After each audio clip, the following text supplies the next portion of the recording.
निर्देशांक ज्यामिति का बहुत ही शानदार सवाल। तो चलिए हम वीडियो को स्टार्ट करते हैं। देख लीजिए हमारा क्वेश्चन है कि निम्न बिंदुओं के बीच की दूरी ज्ञात कीजिए। पहला बिंदु देख सकते हैं, दूसरा बिंदु और तीसरा बिंदु भी आप देख सकते हैं। तो चलिए इस क्वेश्चन को लगाने से पहले हम निर्देशांक ज्यामिति के कुछ सूत्र जान लेते हैं। देखिए निर्देशांक मिति के सूत्र के बारे में हम लोग ये जानेंगे कि देखिए मान लीजिए आपके पास कोई बिंदु P है जिसका निर्देशांक x1, y1 और दूसरा बिंदु Q है, तथा करके लिख सकते हैं, तथा Q जिसका निर्देशांक यहाँ पे हम लिख देते हैं, यहाँ पे बल्कि इसको इरेज करके यहाँ पे Q जिसका निर्देशांक x2, y2 है।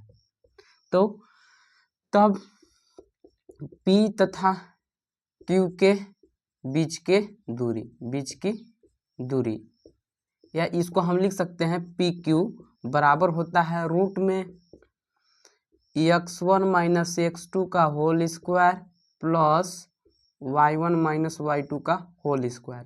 यही इसका मेन फार्मूला है। बस आपको याद रखना है कि दो बिंदुओं के बीच की दूरी का फार्मूला क्या होता है, करनी में x1 माइनस x2 का होल स्क्वायर फिर प्लस y1 माइनस y2 का होल स्क्वायर। तो देखिए ये सवाल को बस ऐसे ही लगाना है। तो देखिए पहले क्वेश्चन को हम हल कैसे करेंगे, कुछ भी नहीं करना है, पहले आपको मान लेना है। माना x1, y1 बराबर कितना 2, 3 मान लेना है। फिर x2, y2 बराबर मान लेना है आपको 4, 1। अब देखिए क्या करना है, यहाँ पे अगर आपसे हम कहे थे x1 के जगह पे 2 है और y1 के जगह पे 3 है और x2 के जगह पे 4 है और y2 के जगह पे 1 है, तो लिखेंगे सूत्र दो बिंदुओं के बीच की दूरी का सूत्र क्या होता है, दो बिंदुओं के बीच की दूरी का सूत्र यानी लिख सकते हैं डायरेक्ट दूरी बराबर करनी में होता है x1 माइनस x2 का whole square plus y1 minus y2 का होल स्क्वायर। ये रूट में रहेगा ना। अब देखिए क्या करना है, बस आपको कुछ भी नहीं करना है, यहाँ पे मान बस रख देना है। देखिए यहाँ पे x1 का मान कितना है 2, तो यहाँ पे लिख देंगे 2 माइनस x2 का मान कितना है 4, तो यहाँ पे हम लिख देंगे 4 का होल स्क्वायर प्लस y1 का मान कितना है 3 है माइनस y2 का मान कितना है 1 का होल स्क्वायर। इसको आप हल कर लीजिए। तो यहाँ पे देखिए क्या करना है, 2 में से 4 घटाइएगा -2 का स्क्वायर, ठीक, प्लस 3 में से 1 घटाइएगा 2 का स्क्वायर। अब देखिए इसको जब आप हल करेंगे तो -2 का स्क्वायर कीजिएगा तो +4 हो जाएगा और फिर 2 का स्क्वायर कीजिएगा तो 4 ही हो जाएगा। तो 4 4 कितना हो जाएगा 8, रूट में 8। इसको आप ऐसे भी लिख सकते हैं, क्या लिख सकते हैं 4 गुने करनी में 2, मतलब 4 करनी में 4 गुने 2 लिख सकते हैं ना। अब देखिए 4 का वर्गमूल कितना निकल जाएगा 2, अब इसका 2 का वर्गमूल नहीं निकलेगा इसलिए अपने जगह पे। अब सुनिए इसका मात्रक कभी कभी इकाई में दे देता है, यही इसका आंसर हो गया। यानी इन दोनों बिंदुओं के बीच की दूरी कितना हो जाएगा 2 करनी में 2 इकाई। अब देखिए हम दूसरा क्वेश्चन की ओर बढ़ते हैं। तो दूसरा क्वेश्चन में भी कुछ भी ज़्यादा दिमाग नहीं लगाना है, जैसे बस यहाँ पे किए हैं जस्ट वैसे ही कर देंगे। तो चलिए इसको हम मिटा लेते हैं।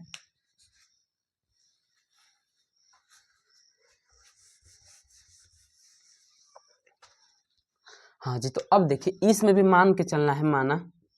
माना x1, y1 बराबर कितना है -5, 7, ठीक। इसको नहीं हुआ तो कोष्टक में भी आप लगा सकते हैं। और तथा x2, y2 बराबर कितना है -1, 3। अब देखिए क्या करना है, हम लोग सूत्र जानते हैं, सूत्र दूरी बराबर ना दूरी। अब कौन बिंदु इसके और इनके बीच की दूरी का सूत्र होता है x1 माइनस x2 का whole square plus y1 minus y2 का होल स्क्वायर। अब कुछ भी नहीं करना है आपको, बस मान रख दीजिए। यहाँ पे देखिए x1 का मान कितना रखना है -5, फिर माइनस x2 का मान -1। तो देखिए यहाँ पे माइनस है फिर माइनस आएगा तो माइनस माइनस प्लस हो जाएगा, यहाँ पे 1 का होल स्क्वायर प्लस y1 का मान कितना है 7 माइनस y2 का मान कितना है 3 का स्क्वायर। अब देखिए क्या करना है, इसको जब आप हल करेंगे तो देखिए -5 में 1 जोड़ेंगे तो -4 हो जाएगा, क्योंकि प्लस माइनस माइनस होता है इसलिए घट जाएगा, 5 में से कटा देंगे -4 का स्क्वायर प्लस 7 में से 3 घटाइएगा तो ये भी 4 का स्क्वायर। अब देखिए इसको आप हल करेंगे तो -4 का वर्ग कीजिएगा कितना हो जाएगा, +16 हो जाएगा, प्लस 4 का वर्ग कीजिएगा 16, यानी 16 16 कितना होता है, रूट में 32 हो जाएगा। देखिए हम इसको ऐसे भी तो लिखा जा सकता है 16 गुने 2। अगर आप इतना भी ला देते हैं तो आपका इतना भी आंसर सही है, या आपको अगर आप जानते हैं तो कुछ इसको आगे बढ़ा दीजिए। जैसे देखिए 16 का वर्गमूल कितना निकलेगा 4, और 2 का निकलेगा का तो नहीं, अपने जगह पे रहेगा। अब यहाँ पे लास्ट में लिख दीजिएगा इकाई। यही इसका आंसर हो गया। अब चलिए हम थर्ड क्वेश्चन की ओर बढ़ते हैं। अगर वीडियो आपको समझ में आ रहा होगा तो वीडियो को लाइक भी कर दीजिएगा।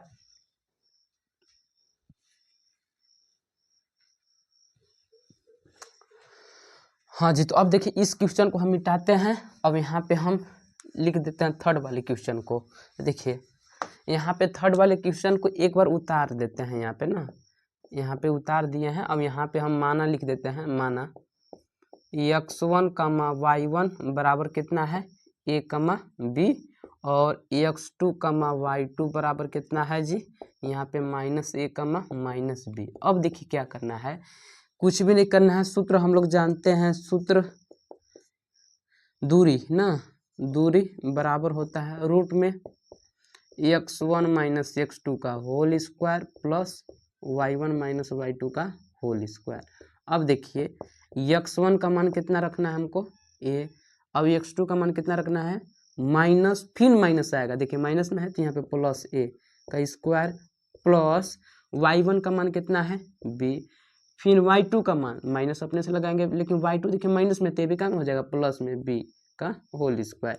अब देखिए रूट में हम इसको लिख सकते हैं कितना हो जाएगा a + a 2a का स्क्वायर, फिर प्लस b + b 2b का स्क्वायर। अब देखिए इसको जब हम हल करेंगे तो 2 का वर्ग कर देंगे तो 4, अब a का वर्ग कर देंगे तो a स्क्वायर, और 2 का वर्ग कर देंगे तो 4, और b का वर्ग कर देंगे तो b स्क्वायर। अब देखिए इसमें मेरा दोनों जहाँ 4 है इसलिए 4 कॉमन मिल रहा है, तो जब 4 कॉमन लेंगे तो करनी में क्या बच जाएगा a square plus b square, यही ना बचेगा जी। अब देखिए 4 का वर्गमूल कितना निकलेगा 2, तो यहाँ पे हम लिख लेंगे 2, और रूट में कितना बच जाएगा a square plus b square. यही आंसर हो गया, यहाँ पे लास्ट में लिख सकते हैं इकाई। बस यही इसका आंसर हो गया।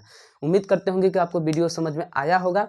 ऐसे ही वीडियो देखना चाहते हैं तो हमारे चैनल के साथ जुड़े रहने के लिए चैनल को सब्सक्राइब कर लीजिए और वीडियो को लाइक और शेयर कर दीजिए।